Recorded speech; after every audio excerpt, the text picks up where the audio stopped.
Welcome to Lessons That Last, where a researcher and a teacher talk about what it means to make a lasting impact on students' lives. They unpack the stories former students shared about their memorable teachers and discuss how we can all make a greater impact on the people in our lives. Here's Julie and Laura. Hello, and welcome back to the Lessons That Last podcast. I'm Julie Hassan, professor, researcher, and with me is my lovely co-host, Laura Estes Swilly, teacher, writer, and happy reader.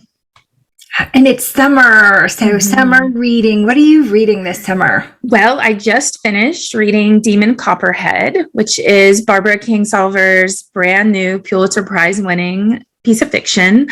And all I can say is wow. What a book. What a book. I was reading it, sitting on the couch next to my husband, and he said, I'm getting ready to text someone because I think that you're having a nervous breakdown. Because apparently I was laughing and sobbing and laughing and sobbing. It was amazing, and I suggest it to anyone. It's a big job. It's big, and it's a little harsh at times, but it's beautiful. And then I immediately started a book called On Earth We're Briefly Gorgeous, and it's rocking my socks. Oh, good summer reading. I love Barbara Kingsolver. She's a North Carolinian. Yes. She wrote Animal Vegetable Miracle, which is about her living off the land here in North Carolina. So, yeah. Not an easy living based on what Demon Copperfield goes through. Or I'm sorry, Copperhead. It's based on David Copperfield. So the whole orphan journey. And it takes place in the Appalachian Mountains. So definitely something you would connect with. All right. I will put it on my list. Sounds like I need to give myself some space for that one. Oh, yeah. Yeah, for sure. Be in the right place. But since we're talking about living off the land, we've got a sweet story this morning about wonder. Yes. The ordinary miracles and wonders all around. So, Laura, when have you felt a sense of wonder? I think I look for wonder in lots of places. I always feel wonder in literature. I always feel wonder with art. I am not a huge nature person, but spending time with you in North Carolina, I did feel a sense of wonder at just the beauty and the grandeur of nature that I've never really had the sense of here in Florida. It's really different. Different climates all have their own. In Florida, the beach for me was always full of wonder. The little butterflies that go dig down into the sand, or the crabs that crawl along, like all the things at the beach. I think when we were kids were always cool. Here it's different. In the river, there's salamanders and all kinds of wildlife. So yeah, for me, nature for sure has I wonder. love that you feel wonder at the small things in nature, and I feel wonder at the big, huge, untouchable things in nature. The first sight of a mountain when you turn a corner, or a starry sky as far as the eye can see. Those kinds of things inspire me in a really big way. And so it's kind of an interesting contrast. Definitely. I hadn't thought about that before. And it is evident in what we teach and who we teach, right? Because I was always primary grades. So you can't help but have a sense of wonder for the small things, when the bean seed sprouts in the cup, or bubbles, or earthworms, everything is wonder to the little guys. It's funny, when we were preparing to chat today, I was thinking about wonder and like my educational moments of wonder.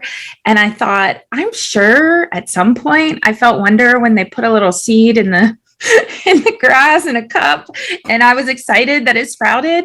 So you mentioned that, but I have no recollection of that. So the truth is, I apparently was unfazed by it, which is weird. That's strange, right? I mean, you didn't do you didn't put the caterpillars in the butterfly house until they went into cocoons, and then that was every spring we did. We hatched some butterflies. I could see I would have liked that. No, we never did that, but I have done that with our nephew, where he had several chrysalises, and he was coming to our house. Is it chrysali? I don't know. And so he brought them with him, and so I got to see some of that. And I don't know, it's weird. I guess like the little things in nature don't capture my attention. I wonder why. Well, it goes to show you we're all different, and as different as you and I are, so are those 30 kids in your classroom, and everyone's not getting inspired by the same thing. I think as long as we find wonder in something. Yes. Whether that's art, or as you do, literature, or nature, or a baby, there's just, as long as we find it in something, I think. That I agree. And so we have to bring a lot to the table for our students, because we're not hitting everyone's button of wonder at the same time. Have to make a lot of experiences happen. Yeah. And I think for me as an adult, there are things that get in the way of that. Like, certainly you can get so distracted. Sure. That you miss wonder, right? Or here's what used to happen to me as a teacher. Tell me if you can relate to this. Like, something would happen in the morning. So there'd be a bad moment in the morning. Could be like an email from a parent, that parent that always has a complaint about something. Yeah. Or, it's a remark by a colleague that just hits you wrong, or whatever it is. A note in your mailbox from the admin. Please see me. See me later, and you're like, oh. So I will carry that emotion around, like whether that's frustration or anger or overwhelm or stress. And then when joy comes, like a little one wants to tell you a joke, or a former student wants to come back and see you, or that colleague that's been struggling with something, like has a big win, that you're holding on to those unhelpful emotions, and you can't like grab onto that joy. You know what I mean? I do. I compartmentalize pretty well. I'm pretty good at that. And I think actually probably all teachers are pretty good at that. But especially for me, I have 6 different classes coming in with 5 minutes in between each. And I have to really quickly pack away first period to be ready for second period, because it's a whole different set of needs. It's a different curriculum. We had a different experience yesterday, and I have to tap back into yesterday to pick up where we left off. So I'm pretty quick to put things away in that manner, that maybe if I worked in a different environment, I might not be. Yeah. I mean, that's good. Yeah, I think it is good. And I mean, at the end of the day, I can just lay it all out for Jason. These are all the horrible and wonderful things that happen. I don't forget them. I just pack them away for a bit. And so maybe that does leave me emotionally available, which I feel like I have to be in my classroom, very emotionally available, partly because of what I teach. And then also available to my peers, because when you walk in the door to talk to me, I put away everything else. Yeah. Isn't it Jill Bolte Taylor who, with that quote, you have to take responsibility for the energy you bring into a space. And so what kind of energy do we want to bring into our students so that we can create this sense of joy and wonder? And what do we need to put down, put away, Right. let go of, so that we can experience that joy and wonder with them? Exactly. So you're making me think about a poem that I share with my students.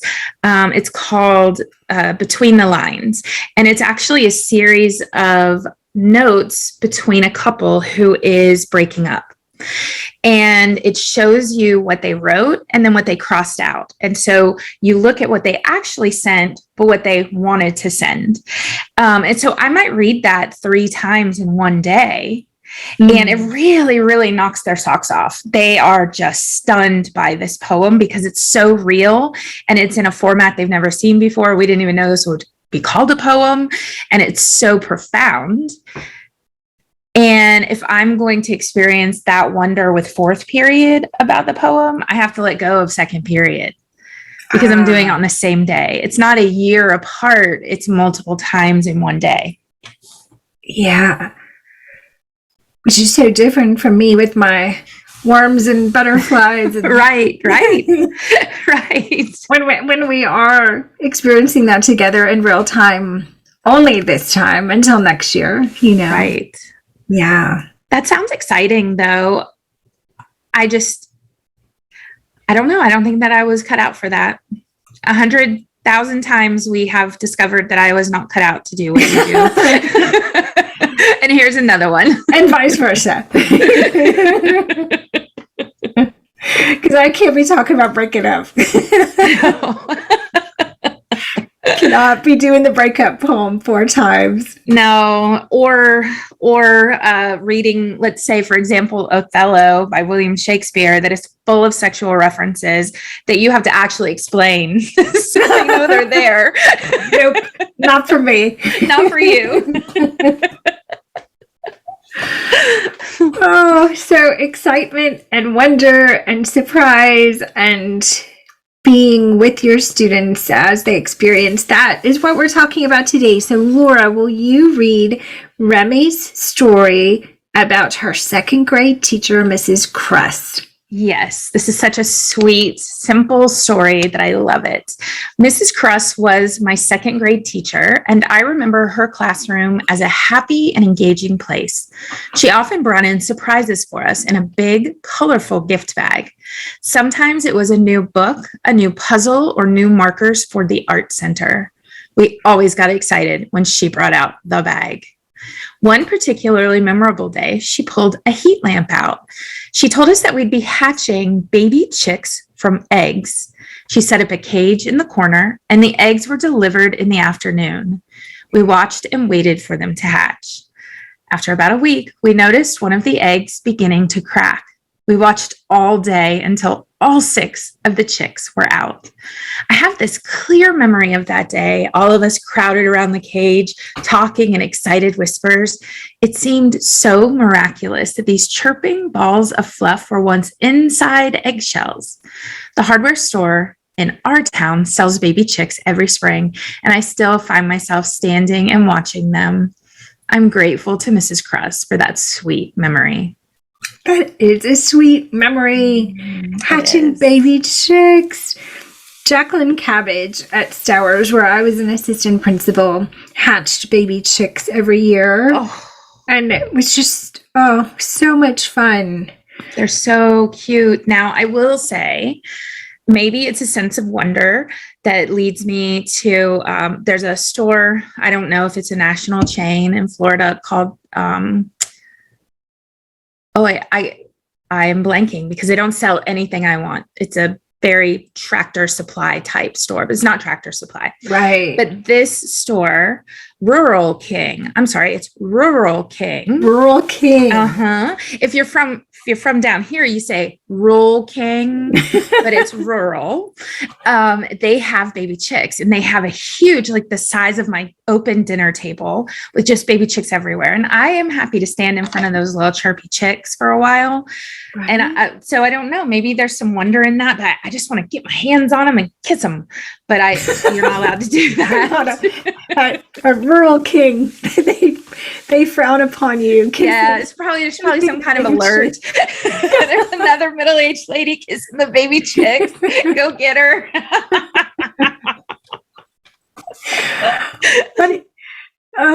aside from the baby chicks, bringing different things in a big colorful bag and then just setting it in the classroom and letting kids wonder what is inside the bag is sort of genius, right? It is. And I was thinking when I was looking through stories and I landed on wanting to share this one.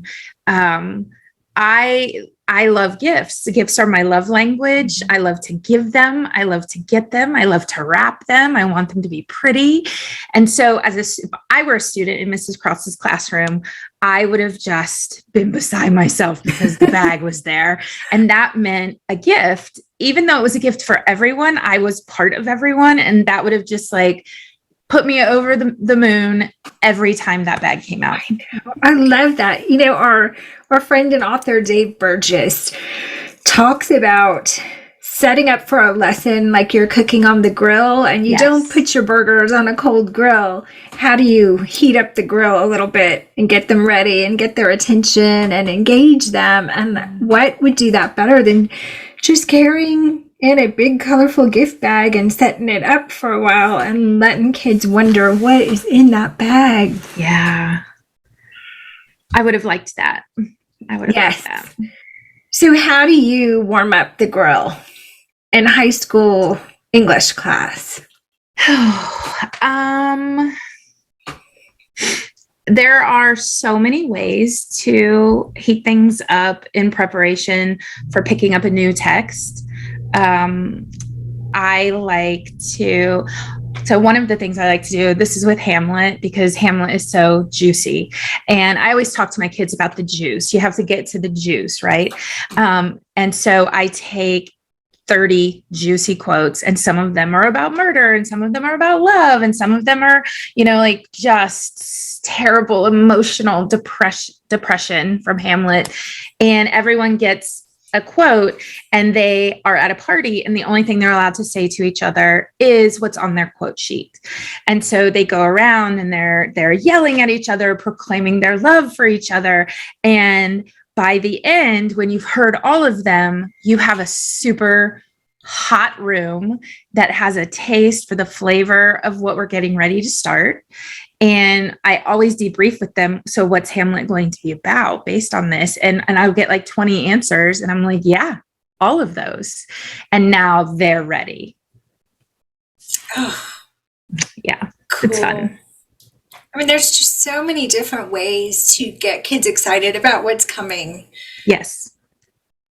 And primary, certainly a big colored bag. And I remember from season to season or unit to unit, they would go home on a Friday afternoon and they'd come in Monday morning to a different looking room, which was fun. Like if you like to do that, certainly you can get carried away with the room transformation and make it a burden. Mm-hmm. But a few little things, just, when they walk in the door and go, we're going to talk about bats, or whatever it is. Or even rearranging the room heats things up. For me, this is totally different for teaching seniors. I don't really have assigned seats. The general rule in my room is you sit where you want, unless where you want to sit doesn't work for me. Then I'm going to change you. But other than that, I don't care. So I can change the room and not have to change a seating chart. And then they come in and it's like, oh, what are we doing? This is different. Something's going to be different today because the room is different. I'm not going to redecorate, but I will move the room around. I'm not going to put up the bat posters, but you will move some seats. Exactly. But I think that's it, right? We have to do what's exciting and fun for us, and then it will be exciting and fun. Yes. For kids. Yes. So I actually had a colleague many years ago, Heather Thomas. You might remember her. Mm-hmm. She said to me, and I didn't know it until she said it, and I was maybe a third year teacher. So there was a lot I didn't know. I was teaching Heart of Darkness, which is not a light text at all. And I admitted to her, I have been assigned this book probably 3 times as a student and never read it, never made it through. I struggled with it. I couldn't do it. I couldn't persevere. And she said, oh, I love the book. And she just went on to extol all the virtues of this book that was the bane of my existence. And she said, but my teacher loved it. And I think that I didn't have a choice because she was so excited about it. And I was like, oh my gosh, that's it. If we're excited, they're excited. If we see a sense of wonder, they have a sense of wonder. That idea of going back always to the teachers in control of the room, we really are in how we feel about what we're doing. So with all the pressures, especially right now, how do we keep that sense of wonder and excitement? Close the door. Close the door. I mean, the pressures are immense right now, and the fire is super hot in Florida in regard to books and just what materials will be in our classrooms. And we don't even really know yet. And we go back to school in 1 month. But if you close the door, then it's you doing what you love with people you're either going to love or already do. And that's it. You don't worry about what's going on outside. Yeah. I don't think there's any other way. And there's always a way. There's no way, because if you brought all that stress and pressure in, kids would feel it. Yes. But there's always a way to integrate things you love. I mean, so many of the stories that we put into Lessons That Last are teachers who found a way to bring things they love into their work. I always think about, did you have Mr. Tuning at Man Junior High for science? You would remember if you had Mr. Tuning. I did not. Tuning was amazing, and he loved this poet, Ogden Nash. Yes, Ogden Nash. And every day he would say a few verses of an Ogden Nash poem, and it was just he was so happy, and we loved it. And most of the time it had absolutely nothing to do with what we were learning. So it would be something like, a cow is of the bovine elk, one in moo, the other milk, right? I remember that from 8th grade science. Yeah. Ogden Nash, because Mr. Tuning loved Ogden Nash. And it was sweet and it was engaging and he loved it. So it made us happy. And if Mr. Tuning can integrate that into 8th grade science, yep, we can bring in anything we love and put it into our work, right? He was bringing in his joy and closing the door and sharing that joy with you. And it made for a really nice environment. I'm positive. Oh, absolutely. He was the best. Well, he had to have a really charming personality to if he was someone who loves Ogden Nash. Yes. Like that, they go together to have a really charming self. Yes. So I can see where that was probably a lot better than the experience I was having. In 8th grade science. In 8th grade science. Next door. It's funny though, now that we're having this conversation, I'm thinking about things that I know my teachers loved. We had one teacher, I want to say high school social studies, who loved baseball, and like every exam review game was some kind of baseball game, where you're up to bat and he asks you the question and you get a hit and you're on first, and then your teammate comes up and he asks the question. And I think like there's just ways to integrate things that bring us joy and wonder. I don't think I'll ever not remember that our 7th grade teacher, Mrs. McCoy, loved Simon and Garfunkel and chrysanthemums. Oh, I don't remember chrysanthemums. I do remember her crying to Bridge Over Troubled Water. Yes. Passionate. On the record player. Yes, she loved it. I remember chrysanthemums. I remember chrysanthemums because it was her birthday and we all collected money to buy her flowers. And I went to the florist with my mom and got chrysanthemums because somehow we had asked her, gotten from her that it was her favorite. And I was so surprised by chrysanthemums because Mrs. McCoy was very she's pretty laid back, simple, kind of a hippie, a little bit. I was going to say loved Simon and Garfunkel. Yes. And penny loafers, subdued colors. And then I went and said, I need a dozen chrysanthemums. And they were like, oh, here they are. They're huge and gorgeous, like fireworks. And I was like, whoa, these are awesome. What don't we know about Mrs. McCoy? So I remember because I learned chrysanthemums from that experience.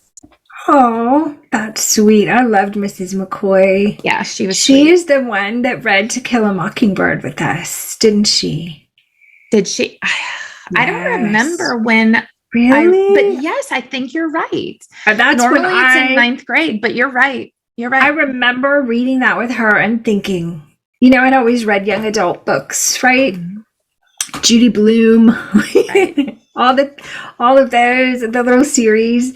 And that was the first book I ever read that made me think like you said, between the lines. Mm-hmm. Like symbolism, and there's more to this story than just the words on the page. Right. And the thing about character. Yes. So I do remember that with Mrs. McCoy as well. Simon and Garfunkel, chrysanthemums, To Kill a Mockingbird. And prepositions. I struggled with prepositions so much. I tell my students all the time, because, once you're a teacher, they think you were always a great student. Mm-hmm. Everything always came easily. And I tell them, oh my goodness, no, I was not an easy student. And I couldn't understand prepositions. And I think it's because I have that low spatial intelligence, and prepositions are largely spatial. And once she finally said to me, it's anything a squirrel can do to a tree, Laura, I was like, oh, now I get it. But it took forever. And I think she was just so frustrated with me because she really wanted me to understand prepositions. I don't know why. I guess we were just learning some grammar, and I couldn't get it. I knew prepositions well by 7th grade because in 6th grade, I had Mrs. Forrest, who had a preposition song, and I can tell you every preposition in alphabetical order. Whoa. About, across, among, around, at, behind, below, beside, between, by. I could keep going. I love that. That is so cool. I wonder why nobody shared that with me. Well, after this, because we won't subject the listeners to that, I will teach you the preposition song, and you'll never have to worry about that again. That's so cool. I love that. See, that's another lesson that lasts. I mean, you learned it, you understood it, you internalized it, and you didn't struggle with it ever again. Never again. And eventually I got it, and I never struggled. Once I understood the squirrel in the tree, I was golden. Yeah. Between the two of us, we could diagram some sentences. Yes. We'll diagram the Ogden Nash poems while listening to Simon and Garfunkel. You should. You haven't been at my house since COVID, but I redecorated the spare bathroom. And on that wall is a diagrammed sentence of a line from a Beastie Boys song. Nice. Yeah, I love it. It's just all diagrammed up for us. It's perfect. And who says that music isn't grammatically correct? Right. It is. It has all the parts. It's very smart. So I think we have covered wonder in this episode of Lessons That Last. True. We've gone from poetry to Shakespeare to worms and butterflies and chrysanthemums. You sang a little for us. I sang a little bit of the preposition song. I shared some Ogden Nash poetry. I don't know that we could fit one more thing. Beastie Boys. There we go. I don't think we could fit one more bit of wonder into this episode. It's true. So, teachers, thank you for bringing wonder into your classrooms, for sparking wonder and joy in kids, and for holding on to that wonder and joy yourselves, even in this challenging time. Have a wonderful week, and we will see you back next week for another episode of the Lessons That Last podcast. Bye, friends. Thank you so much for joining us. We hope you will subscribe to the Lessons That Last podcast wherever you listen. Give us a rating too, which will help other listeners find us. And don't forget to visit chalkandchances.com for more stories. You can also find more information on Julie's research in books. While you're there, take the quiz to find out what kind of memorable teacher you are. I took it and was surprised by what I found. I think you'll find good food for thought. Let us know about your quiz results. We hope you will meet us here each week and bring a friend to share the conversation.